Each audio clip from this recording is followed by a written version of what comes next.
샬롬 샬롬 샬롬 샬롬 샬롬. 하나님 사랑합니다. 여러분 주 안에서 사랑합니다. 신명기 7장 말씀입니다. 1절에서 16절. 구별된 사람 거룩하게 살자. 여호와께서 택하신 민족이죠. 신명기 7장 1절에 보면 내 하나님 여호와께서 너를 인도하사 내가 가서 차지할 땅으로 들이시고 내 앞에서 여러 민족 해족 속각 기르가스 족속과 아모리 족속과 가나안 족속과 브리스 족속과 히위 족속과 여부스 족속 곧 너보다 많고 힘이 센 7 족속을 쫓아내실 때 내 하나님 여호와께서 그들을 내게 넘겨 내게 치게 하시리니 그때 너는 그들을 진멸할 것이라. 그들과 어떤 언약도 말 것이요 그들을 불쌍히 여기지 말 것이며 또 그들과 혼인하지도 말지니 내 딸을 그들의 아들에게 주지 말 것이요 그들의 딸도 내 며느리로 삼지 말 것은 그가 내 아들을 유혹하여 그가 야훼를 떠나고 다른 신들을 섬기게 하므로 여호와께서 너에게 진노하사 갑자기 너희를 멸하실 것이니라. 오직 너희가 그들에게 행할 것은 이러하니 그들의 제단을 헐며 주상을 깨뜨리며 아세라 목상을 찍으며 조각한 우상을 불사를 것이니라. 너는 여호와 내 하나님의 성민이라. 내 하나님 여호와께서 지상 만민 중에 너를 자기 기업의 백성으로 택하셨나니 여호와께서 너희를 기뻐하시고 너희를 택하심은 너희가 다른 민족보다 수요가 많기 때문이 아니니라. 너희는 오기로 모든 민족 중에 가장 적으니라.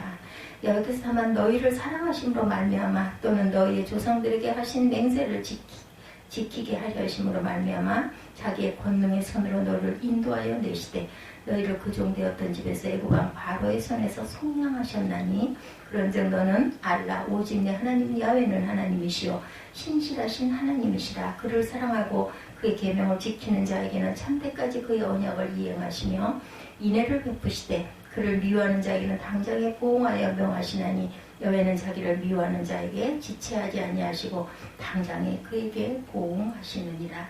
그런즉 너는 오늘 내가 네게 명하는 명령과 규례와 법도를 지켜 행할지니라. 법도를 듣고 지켜 행하면 너희가 이 모든 법도를 듣고 지켜 행하면 내 하나님 야훼께서 내 조상에게 맹세하신 언약을 지켜 내게 인애를 베풀 것이니라. 법도를 지켜 행하라 말씀하고 있죠. 이렇게 해서 7장 1절에서 16절까지 말씀을 통해서 우리가 항상 하나님의 법도를 지켜 행해야 되겠습니다. 구별된 사람이라는 거죠. 구별이라는 말은 어떤 것과 다른 것의 사이에 나타나는 차이 혹은 차이에 따라 나눔이라는 뜻을 갖고 있습니다. 따라서 확연하게 다른 것에 대해서 굳이 구별이라는 말을 쓰지 않습니다. 아주 다르면 구별됐다라고 얘기하지 않죠. 구별이라는 말은 주로 광어와 도다리처럼 비슷비슷해서 잘 알아볼 수 없을 때 구별해 놓습니다. 어느 것이 광어고 도다리인지 저는 모릅니다. 구별이 되십니까 여러분들? 저는 두 개 다 모르기 때문에 그렇다 그러면 그렇습니까 할 것 같습니다. 일반적으로 좌광우도라고 한다고 그래요.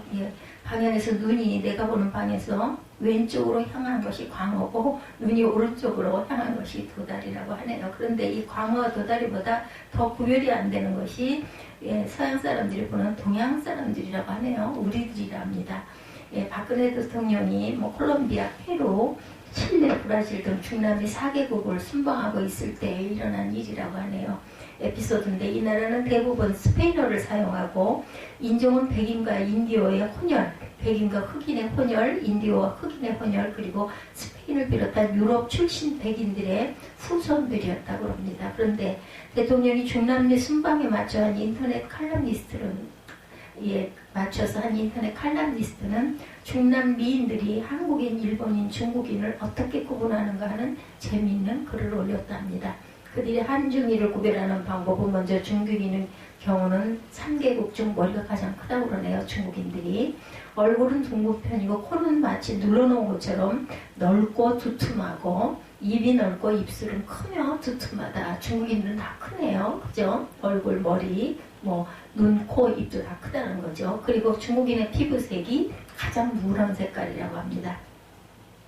두 번째, 일본인의 얼굴은 결합력이 많아서 3개국 중 가장 좁고 동그라면서 약간 튀어나온 눈은 상대적으로 제일 커 보인다고 합니다. 그리고 한국인의 얼굴은 비교적 사각에 가깝고 가운데뼈가 상대적으로 많이 튀어나와 있고 눈은 3개국 중 가장 작은 편이고 눈꼬리가 위로 향하고 입술은 얇은 편이라고 합니다. 제 얼굴은 어떻습니까? 예, 그리고 한국인의 얼굴은 예, 이렇게 특징이 있는데 그 한국인, 일본인, 중국인 예, 여러분들 그 사진 보시면 좀 느낌이 있으실 거예요. 그죠? 지금 제가 사진을 여러분들에게 제시하지는 못하지만 자, 이것은 어디까지나 중남미 사람들이 한중일을 구별하는 방법입니다. 그렇기 때문에 여러분들 너무 예, 내 얼굴은 좀 넓적한가 뭐 중국인에 가까운가 이렇게 생각하실 필요는 없습니다. 오늘 이런 말씀으로 이 설교를 시작하는 이유는 하나님께서 이스라엘 백성들에게 장차 가나안 땅에 들어가거든 구별되게 살라고 말씀하시는 부분이 있기 때문입니다. 신명기 6장 전장이죠. 오늘 7장이니까 쉐마의 부분으로 두 가지를 말씀드렸었습니다. 첫째, 마음을 다하고 뜻을 다하고 힘을 다하여 여호와 하나님을 사랑하라. 6장 5절이죠. 예, 하나님을 사랑하되 대충 하지 말고 마음과 뜻을 다해서 힘을 다해서 사랑하라. 둘째, 자녀에게 부지런히 이 진리를 가르치라. 7절입니다. 때와 장소를 가리지 말고 하나님의 말씀을 강론하고 예, 눈만 들면 말씀이 보이도록 하라는 거죠. 어느 곳에나 말씀을 붙여놓으라는 것입니다. 그래서 손목과 미간에도 말씀을 붙이고 문설주가 바깥문에도 말씀을 붙여서 자녀들이 항상 말씀을 보도록 하라는 거죠. 그러면서 이 본문이 그저 율법을 잘 새기고 그대로 실천하라는 뜻이 아님을 강조합니다. 중요한 것은 율법으로 말미암아 하나님을 보고 자신을 보라는 거죠. 인생이 얼마나 하나님과 하나님의 기준으로부터 멀어지고 있는가를 율법을 통해서 깨달을 수 있다는 것입니다. 그리고 그 다음은 하나님의 기준, 하나님의 형상을 회복해야 하는데 그 방법은 하나님을 경외하고 하나님을 사랑하라는 것이라는 거죠. 그러므로 이스라엘 백성들이나 지금의 자손들이 기억해야 할 것은 율법으로 자신들의 현실과 자신들의 선자리를 아는 것이고 하나님을 사랑함으로 하나님과 가장 가까운 자리, 하나님을 가장 닮은 자리를 회복하는 것입니다. 하나님과 이스라엘의 관계에 관한 말씀을 하신 하나님은 그 다음으로 장차 가나안에 들어가 가나안 사람들을 어떻게 살아야 하는지에 관한 말씀을 하시는데 그것이 바로 오늘의 본문입니다. 거룩하게 살라고 그러죠. 가나안 7족속을 진멸하라. 이스라엘은 머지않아 요단강을 건너 가나안으로 들어갈 것이고 그 땅에 들어가면 거기 소위 가나안 7족이라 불리는 사람들이 거주하고 있을 것인데 그들은 수백 년이나 1000년 이상을 거기서 살아온 사람들이죠. 즉 이스라엘은 아무도 없는 곳, 텅 빈 집과 같은 곳으로 들어가는 것이 아니라는 거예요. 하나님의 약속하신 땅이고 이스라엘을 통해 하나님의 나라 운동을 펼치실 가나안 땅이긴 하지만 기존에 거주하고 있던 종족이 있습니다. 따라서 이스라엘의 할 일은 그들을 몰아내는 일과 그들의 모든 것을 없애고 거기에 새로운 나라, 새로운 문화를 건설하는 것이죠. 가나안 7족이란 헷족속, 기르가스 족속, 아모리 족속, 가나안 족속, 브리스 족속, 히위 족속, 그리고 여부수 족속을 말합니다. 이들은 이스라엘 백성들보다 숫자도 많고 힘도 강한 백성들이다. 1절에 이렇게 표현하죠. 이스라엘이 장차 이들을 만났을 때 어떻게 해야 하는지 하나님은 세 가지로 말씀합니다. 첫째, 하나님은 가나안 족속을 조금도 불쌍히 여기지 말고 철저히 진멸하라. 2절, 그때 너는 그들을 진멸할 것이라. 여기서 진멸이라는 말은 철저히 죽인다라는 뜻으로 어미와 새끼를 함께 죽이는 진멸을 의미합니다. 이 명령은 아주 잔인한 학살 명령으로 보일 수도 있지만 여기서 중요한 구속사적인 의미가 담겨 있는데 가나안 정복전쟁은 하나님의 공의를 실현하는 성전이었습니다. 죄와 사탄의 왕국을 철저히 섬매로 하나님 나라를 건설하는 과정입니다. 따라서 사탄의 나라, 죄악의 왕국을 완전히 파괴하지 않으면 주님의 나라가 그 자리에 온전히 세워질 수가 없죠. 이 진멸의 명령의 두 번째 의미는 하나님께 범죄하고 반항하는 자들에게 엄격하고 공효로운 심판만 있을 뿐 어떠한 자비나 동정도 허용되지 않는다라는 것입니다. 따라서 이스라엘은 자기 전쟁이 아닌 하나님의 심판을 대행하는 자로 이 진멸의 명령에 순종해야 했습니다. 가나안 7족에 대한 하나님의 두 번째 명령은 그들과 어떤 언약도 하지 말 것이요 그들을 불쌍히 여기지도 말고 그들과 혼인하지도 말라. 여기서 불쌍히 여기지 말라는 말은 가나안 족속들의 죄에 대하여 단호한 조치로 철저한 징벌을 명령할 것이 일반적인 동정이나 자비심까지 언급하지는 않고 있습니다. 죄는 미워하되 인간은 미워하지 말라는 말도 있듯이 죄 문제에 있어서만큼 결코 미온적으로 대처해서는 안 된다는 거죠. 왜냐하면 죄, 특히 무상숭배에 대한 감성적인 태도나 미온적인 대처는 오히려 문제를 더 악화시킬 뿐 아니라 결국 자신마저 그 죄에 휩쓸려 들어갈 우려가 있기 때문입니다. 그들과의 혼인을 금한 것은 후대 이스라엘이 이방인들과 결혼하면서 자연스럽게 그들의 우상을 받아들였었죠. 예, 열왕기상에 보면 나옵니다. 그 결과 이스라엘의 통일왕국은 분열되고 결국 망하고 만 역사를 통해 우리가 알 수가 있습니다. 열왕기상 11장 26절과 예레미야 52장 3절에서 6절에 증거합니다. 따라서 이것은 타락한 인간의 본성상 인간은 누구나 선을 행하기보다는 악으로 빠져들 위험이 많다는 것을 알고 계시는 하나님의 예언적인 권면입니다. 즉 그들과의 혼인은 집안의 우상을 끌어들이는 일이고 집안을 망하게 하는 일입니다. 그러므로 이스라엘은 가나안 땅에 거할 때 우상 숭배하는 가나안 족속과 혼인해서는 안 된다는 거죠. 가나안의 딸들이 아무리 예뻐도 그들을 이스라엘 남자의 배필로 받아들여서는 안 되고 가나안의 아들이 아무리 능력이 있어도 그들을 사위로 삼아서는 안 된다는 겁니다. 하나님께서 이스라엘에게 가나안 7족을 멸하러 가신 것에는 오늘 여러분에게 해당하는 영적인 메시지가 있습니다. 다시 말해서 하나님께서 가나안 7족을 진멸하라 하신 것이 어떤 영적인 의미를 갖고 있는가 하는 말인데, 그리스도인은 옛사람이 죽고 새사람이 되는 존재들이죠. 예, 그런즉 누구든지 그리스도 안에 있으면 새로운 피조물이라. 이전 것은 지나갔으니 보라 새 것이 되었도다. 고린도후서 5장 17절이죠. 그러나 새 사람이 되었다고 해서 완전한 사람이 되었다라는 뜻은 아닙니다. 아직도 우리 속에는 예수를 믿고 전부터 있었던 옛 성품, 죄악된 성품이 그대로 남아있기 때문입니다. 그래서 그리스도인들은 옛 성품과 새 성품이 공존하는 복잡한 존재가 되었어요. 반면에 불신자들은 옛사람 속에 옛 성품을 가지고 있기 때문에 어떤 면에서는 일관성 있는 존재라고 할 수가 있는데, 산자의 삶은 복잡하고 어렵습니다. 결국 쉽지가 않죠. 옛 성품이 우리 안에 남아 지속적으로 우리를 괴롭히고 방해하기 때문입니다. 그래서 어떤 때는 성자 같다가도 어떤 때는 추하고 부끄러운 죄인의 모습이 보이기도 하죠. 바로 그런 면에서 가나안 7족은 구원받은 성도들 속에 남아있는 죄, 혹 옛 성품을 가리킵니다. 특히 오늘 본문 20절에 보면 이 가나안 7족은 숨어있다고 기록되어 있습니다. 하나님 야훼께서 또 왕벌을 그들 중에 보내어 그들의 남은 자와 너를 피하여 숨은 자를 멸하시리라. 이렇게 증거하죠. 숨어있는 것들. 우리 모두 예수를 믿었지만 우리 속에는 여전히 숨어버린 가나안 7족처럼 죄악들이 숨어있다라는 거죠. 그리고 그 종류도 많고 영향력도 강합니다. 바울 사도가 로마서 7장에 보니 그러므로 내가 한 법을 깨달았노니 곧 선을 행하기 원하는 나에게 악이 함께 있는 것이로다. 내 속사람으로 하나님의 법을 즐거워하되 내 지체 속에 또 다른 법이 내 마음과 법과 싸워 내 지체 속에 있는 죄의 법 아래로 나를 사로잡아 오는 것을 보는도다. 오호라 나는 공고한 사람이로다. 이 사망의 몸에서 누가 나를 건져내랴. 이렇게 말하죠. 그러므로 가나안 7족을 멸하라는 이 말씀은 죄와 타협하지 말라는 것입니다. 오늘날 기독교는 문제가 외부적인 문제가 아니라 내부적인 문제입니다. 내부적인 문제란 교회의 죄에 대한 태도, 성도들의 죄에 대한 태도를 말합니다. 많은 사람이 죄를 그대로 방치하거나 혹은 죄와 싸움을 심각하게 생각하지 않습니다. 그러나 참된 성도는 죄를 그대로 방치하거나 죄를 묵인하면서 살 수가 없죠. 왜냐하면 하나님을 거역하는 죄, 십자가의 은혜를 무익하게 만드는 죄, 성령을 침묵시키는 죄를 간직한 성도는 그 자체가 있을 수 없는 모순이라는 이야기입니다. 만약 저와 여러분의 마음에 일어나는 죄, 생활 속에서 짓는 죄, 그리고 다른 사람과 이 땅의 죄에 대해 관심이 없고 죄로 인한 애통이 없다면 어쩌면 여러분은 진정한 하나님의 사람이 아닐 수도 있습니다.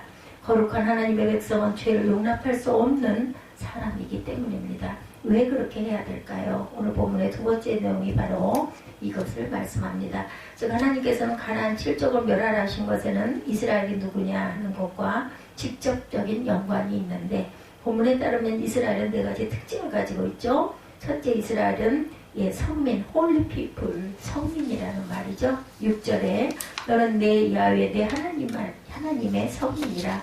거룩한 백성이라는 뜻입니다. 거룩이라는 말은 하나님께 드려진 사람, 그리고 사물 예배를 위해 구별된 성물, 즉 제사장, 성소, 지성소, 법궤 등에 사용된 그런 것들입니다. 그리고 맑고 깨끗하고 순수하다라는 등의 뜻으로도 쓰여져 있습니다.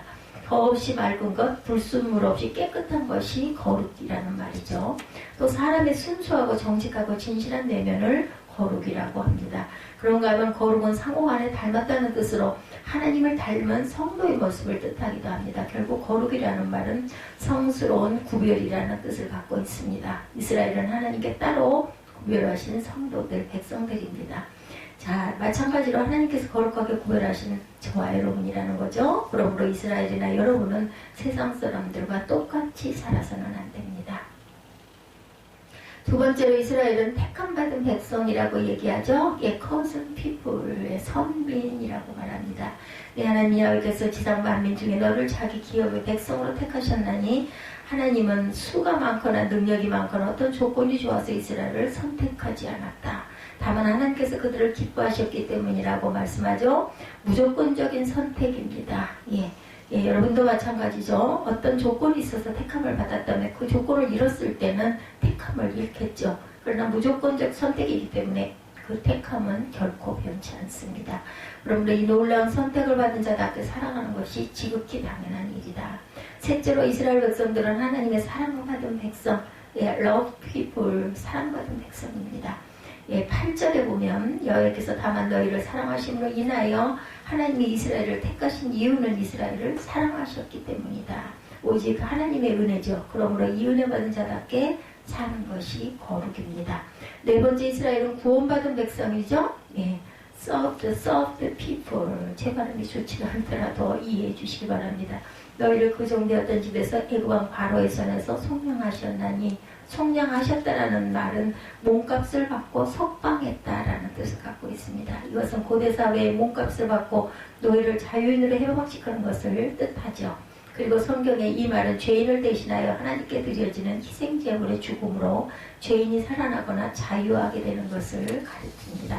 하나님께서 이스라엘을 애굽에서 구원하실 때 희생양의 죽음이 구원의 표시가 되었죠. 출애굽기 12장 7절에 보면 이렇게 이스라엘은 하나님께 핏값을 주어 사신 백성이라는 거죠. 그래서 그만큼 특별하고 각별하다라는 말입니다. 그러니까 달라야 된다는 거죠. 구별되어야 한다는 것입니다. 이것이 저와 여러분도 마찬가지입니다. 그렇게 살면 바로 이런 이유들 때문에 이스라엘은 가나안 칠족과 그 어떤 타협을 해서는 안 되고, 그리고 그들을 진멸해야 된다. 그런 말을 갖고 있습니다. 그렇게 살면 이런 이유들 때문에 가나안 칠족과 어떤 타협도 하지 말고 그들을 진멸해야 되는데, 이스라엘이 이 말씀에 순종하는 것이 지극히 당연한 일임에도 불구하고 하나님은 이스라엘이 이 말씀에 순종하여 그대로 행하면 천대까지 복을 주시겠다라고 말씀하십니다. 9절이죠. 그런즉 너는 알라 오직 내 하나님 야훼는 하나님이시오 신실하신 하나님이시라. 그를 사랑하고 그의 계명을 지키는 자에게는 천대까지 그 언약을 이행하며 인애를 베푸시되, 이것만이 아니죠. 10절부터 15절 오면 너희가 이 모든 법도를 듣고 지켜 행하면 내 하나님 야훼께서 내 조상들에게 맹세하신 언약을 지켜 내게 인애를 베푸실 것이다. 곧 너를 사랑하시고 복을 주시되 너를 번성하게 하시고 내게 주리라고 내 조상들에게 맹세하신 땅에서 내 소상에게 은혜를 베푸시고 내 토지 소상과 곡식과 포도주와 기름을 풍성하게 하시고 내 소와 양을 번식하게 하시리니 내가 복을 받으니 만민보다 훨씬 더하여 너희 중에 남녀와 너희의 짐승의 암수에 생육하지 못함이 없을 것이며 야훼께서 모든 질병을 내게서 멀리하사 너희가 아는 애굽의 악질에 걸리지 않게 하겠다라고 말씀합니다. 하나님은 이스라엘이 가나안을 진멸하고 그 문화를 파괴하면 그들을 사랑하시고 복을 주실 것이라는 거죠. 토지 소성과 곡식과 포도주와 기름, 즉 팔레스타인의 가장 중요한 3대 농작물의 풍작을 거둘 것이라는 겁니다. 넌 양들도 많아질 것이고 생육하지 못하는 여인이 없을 것이다. 고대사회에서 다사는 풍족을 그 종족을 보존하고 국토를 확장하는 등 국력을 좌우하던 주요 요인이기도 했습니다. 하나님께서는 다산의 복을 주시겠다는 것은 나라와 민족을 열방 가운데 높이 세우시겠다라는 뜻이죠. 또한 애굽의 풍토병인 여러 가지 악성 피부병과 옴, 장티푸스, 이질, 천연도, 안질, 흑사병 등을 비롯하여 가나안 지역의 풍토병까지 질병의 위협이 사라질 것이라는 겁니다. 이런 것들은 하나님께서 가나안을 진멸하는 이스라엘에게 주실 복으로 이 땅에서 누리는 복만이 아니라 그들이 받을 영적 축복을 말씀합니다. 거룩하게 사시기 바랍니다. 여러분들, 저도 이 말씀 여러분들에게 증거하면서 정말 깨달아지는 게 많습니다. 이 세상과 세상 사람들과 구별되게 살고 성도들이 궁핍해지는 이유, 교회가 궁핍해지고 어려워지는 이유는 바로 이 거룩을 버렸기 때문입니다. 오늘 본문에 보면 이스라엘이 가나안 땅에서 죄와 타협하지 않고 하나님의 모든 법도를 지켜 행할 때 분명히 복을 약속하시죠. 거룩하게 살면 세상과 사람들로부터 고립되는 것이 아니라 물질적으로 풍요롭게 하실 것이라는 겁니다. 토지소산과 곡식과 포도주와 기름을 풍성하게 하실 것이고 그들의 소와 양을 번성케 하실 거며 거룩한 이스라엘이 복을 받으니 만민보다 훨씬 더하게 될 것이다. 하나님은 거룩한 백성들을 질병으로부터 차단하여 지켜주실 것이다. 그러므로 가나안 원주민들을 불쌍히 여기지 말아야 된다는 거죠. 하나님을 대적하는 것들과 하나님의 백성을 괴롭히는 것들, 하나님의 일, 교회의 일, 성도의 삶을 방해하는 것은 개인적인 것이든 사회적인 것이든 은밀한 것이든 공개한 것이든 공개가 된 것이든 마음에 있는 것이든 무엇이든 철저히 없애는 것이 하나님의 뜻인 줄 믿으시기 바랍니다. 거룩하게 구별되라라고 말씀합니다. 참 성도와 가짜 성도를 구별하는 기준이 있다면 그것은 죄에 대한 그의 태도에서 드러납니다. 오늘 본문이 바로 그런 말씀이죠. 죄에 대해 단호한 사람, 죄와 피 흘리게까지 싸우는 사람, 죄는 그 어떤 것이라도 허용하지 않는 사람, 성결하고 거룩한 사람이 참 성도라는 뜻입니다. 거룩이 성도와 비신자를 구별하는 표시라는 거죠. 저와 여러분은 어떠십니까? 예. 하나님은 머지않아 가나안 땅에 들어갈 이스라엘에게 이것을 요구합니다. 그리고 오늘을 살아가는 저와 여러분에게도 그것을 요구하죠. 여러분이 하나님의 거룩한 백성, 홀리 피플, 하나님의 택한 백성, 커즌 피플, 하나님의 사랑받는 백성, 러브드 피플, 그리고 예수 그리스도의 십자가의 은혜로 구원받은 백성이기 때문입니다. 서브드 피플. 지금 여러분이 보시는 그 모든 세상에서 일, 그리고 가끔가다 우리가 보게 되는 동영상에서 청소년들이 거룩과 순결을 결단하는 모습이 가끔 보입니다. 이 아이들이 성적으로, 윤리와 도덕적으로 인간관계에 있어서 얼마나 다양하게 큰 도전을 받고 있는지 여러분들이 아신다면 이들의 순결 서약이 얼마나 가치 있는 것인지를 우리가 알아야 합니다. 하나님은 저와 여러분이 어찌 당신 앞에 순결 서약, 거룩을 서약할 것을 말씀합니다. 거룩하게 사시기 바랍니다. 이 세상과 세상 사람들과 구별되게 사시고 거룩의 그들과 여러분을 구별하는 유일한 기준이 되게 하시기 바랍니다. 죄는 어떤 것이라도 버리고 순결하고 거룩한 그리스도의 신부로 살아가는 저와 여러분이 되시기를 주님의 이름으로 축복합니다. 기도하시겠습니다.